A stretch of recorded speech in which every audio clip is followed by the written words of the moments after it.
여러분 아침은 먹고 수업 듣고 있나요? 네, 당장 가서 뭐라도 주워와요. 네, 요즘 코로나로 인해서 전 국가가 비상입니다. 모두들 손소독과 마스크 착용 잘 하고 있나요? 네, 되도록 외부 활동은 자제하고 강화된 방역 방침을 잘 따르는 우리 장평중학교 학생들이 됩시다. 자, 우리 그동안 많은 수업을 해왔죠? 네, 오늘은 건축과 환경입니다. 오늘도 방구석에서 미술 수업 듣느라 고생할 우리 여러분들을 위해서 데이쌤이 건축에 대해 조금 더 재미있게 공부하게 해보려고 고민을 많이 했는데요. 오늘도 우리 모두 힘을 내서 방구석에서 미술 수업 열심히 들어봅시다. 네, 그렇다면 여긴 어디일까요? 네, 혹시 떠오르는 게 있나요? 네, 힌트를 주자면 이곳은 어느 건축의 실내 모습입니다. 우리나라에서 찾아볼 수 있죠? 네, 서울에 위치한 동대문 역사문화공원 DDP죠.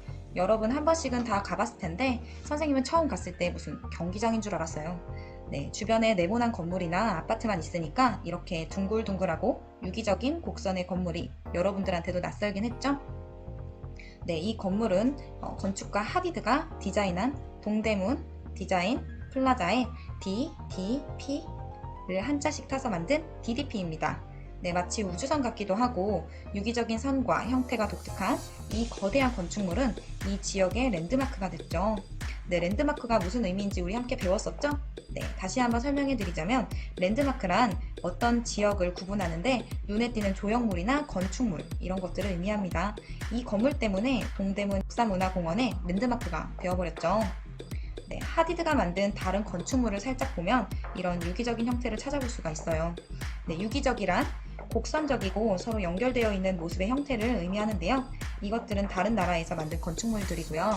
하디드의 건축물들을 살펴보면 왼쪽 위에 있는 작품을 봤을 때 유기적인 어떤 비행성 같기도 하면서도 생물체를 연상시키기도 하죠. 그리고 오른쪽에 있는 오른쪽 하단에 있는 건축물을 보면 창문의 모양이 각이 진 부분이 다 둥글둥글하게 처리가 되었고 그리고 모두 같은 모양이 거의 없어 보이죠. 네, 이러한 건축물들의 형태를 지니고 있는데요. 자, 우리 주변의 가장 흔한 건축물은 이런 모습이죠. 바로 아파트. 네, 그런데 갑자기 뜬금포 질문을 한번 던져볼게요. 네, 저런 멋진 건물도 있는데 왜 우리는 네모난 형태의 아파트에 살고 있을까요? 게다가 우리 조상님들은 한옥에서 거주했었는데 말이죠. 우리는 왜 언제부터 빌라 아파트에 살고 있을까? 생각해 본 적이 있나요? 네, 그 이유에는 유명한 건축가가 한 몫을 차지했습니다. 바로 이 사람. 건축하면 빼놓을 수 없는 인물, 르꼬르비지에인데요. 네, 선생님이 등교 수업 중에도 많이 했던 얘기 중에 하나인데 이 말 기억나나요? 발전은 가장 어려울 때 이루어진다. 이 말이요. 네, 신기하게도 건축 역사에서도 한 번 더 증명됩니다. 네, 르꼬르비지에가 아파트와 같은 건축의 원형을 만들었던 계기에는 전쟁이 있었어요. 이때 사회적 상황은 이랬죠. 1900년대 프랑스 산업혁명으로 많은 인구가 도시로 몰려들었어요. 그래서 주택 부족 문제가 심각해졌고 이 문제를 해결하기도 전에 설상가상으로 세계 1차 대전에 이은 끔찍한 전쟁이 일어났죠. 바로 2차 세계대전입니다. 전쟁으로 세상은 폐허가 되었죠. 생각만 해도 아찔하죠? 이때 다시 도시를 재건해야 하는 상황이었는데 프랑스는 인구 밀집도와 주거 문제를 해결하기 위해서 건축가들의 논의가 이루어졌습니다. 포인트는 적은 면적에 많은 인구를 포용하면서도 주거에 기능적으로 부족함이 없는 그런 건축을 지어야 한다라는 것으로 결정이 되죠. 이것이 모더니즘 건축인데요. 그 모더니즘 건축이라는 운동이 태동하기 시작합니다. 이때 주요 역할을 했던 인물이 오른쪽에 보이는 르꼬르비지에입니다. 네, 르꼬르비지에는 그 이전에 있었던 아르누보와 같은 유기적인 곡선으로 인한 건축의 그런 화려한 이런 모습보다는 주거를 위한 기능에 최선을 다하는 공간, 그것은 바로 박스형 공간이라고 생각했어요. 그런데 이런 건 아니에요. 이런 박스는 아니고요. 선생님이 쉽게 이해를 돕기 위해서 정말 단순한 박스 있죠. 그런 의미로 이렇게 예시를 들었습니다. 네, 그리고 르꼬르비지에는 less is more, 즉 적을수록 많다라는 말을 통해서 건축에서 가장 필요한 기능을 제외한 모든 것들을 제거합니다. 즉 단순하고 주거를 위한 효율적인 공간을 통해서 주택 부족 문제를 해결하고자 했어요. 그런데 하지만 높이 쌓아야 하는 그런 건물을 위한 기술적인 부분에 고민이 또 시작됐죠. 여기서 여러분들이라면 어떻게 해결했을까요? 그때 해결의 실마리가 되었던 것은 재료였어요. 바로 이런 철근 콘크리트입니다.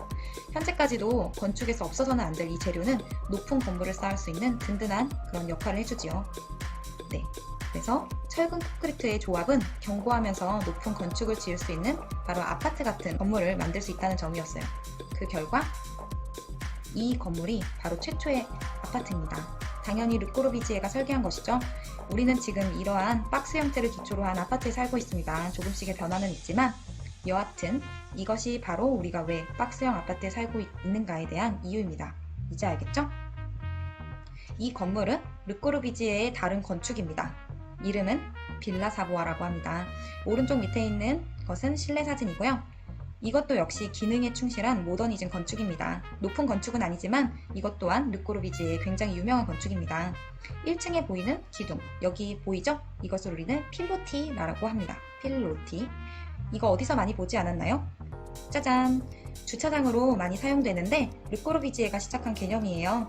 언뜻 보면 이것 때문에 1층 공간을 사용하지 못할 수 있겠다 이렇게 생각할 수도 있지만 대신 르꼬르비지에는 옥상에 정원을 만들어 사용하자는 옥상 정원이라는 이런 개념을 주장했습니다. 그래서 요즘 건축 옥상에 이런 정원들 많이 이렇게 조성한 것들을 볼 수 있죠. 네, 방금 이 두 가지는 필로티와 옥상 정원이라고 하고 르꼬르비지에가 이야기한 중요한 건축 용어에 속한답니다. 자, 지금까지 우리가 왜 박스형 건물에 살고 있는지 그 이유를 살펴보면서 르꼬르비지에가 지은 건축에 대해서 알아봤는데요. 이게 바로 모더니즘이야 라고 해서 less is more. 그래서 모더니즘 건축은 한마디로 적을수록 많다, 즉 기능주의를 얘기하죠. 네, 그 배경으로 우리가 이렇게 살펴봤습니다. 산업혁명으로 인한 도시로 몰린 많은 인구들의 그런 거주지 문제, 그리고 기계 생산으로 인한 세계대전으로 폐허가 된 도시를 다시 재건하고자 했을 때 어떤 식으로 할 것인가 이런 고민을 통해 이런 건축이 만들어질 계기가 됐다고 했죠. 네, 우리 특징으로는 아래 쭉 한번 살펴볼게요. 먼저 화려함을 쏙 빼고 주거의 기능에 충실하자. 그리고 많은 인구를 수용 가능하게 하자. 세 번째로 그러기 위해서는 건물을 높이 한번 올려보자. 네 번째, 그러기 위해서는 우리가 철근 콘크리트라는 새로운 재료를 사용해보자 라고 주장을 한 누구? 르꼬르비지에. 네, 이렇게 해서 우리가 모더니즘 건축의 시작을 함께 살펴봤습니다. 어려울 때 더 큰 생각을 합시다. 그래서 르꼬르비지에는 재료에 대한 생각의 전환을 했죠. 네, 박스형 건물에 우리가 살고 있는 이유 해결되었나요?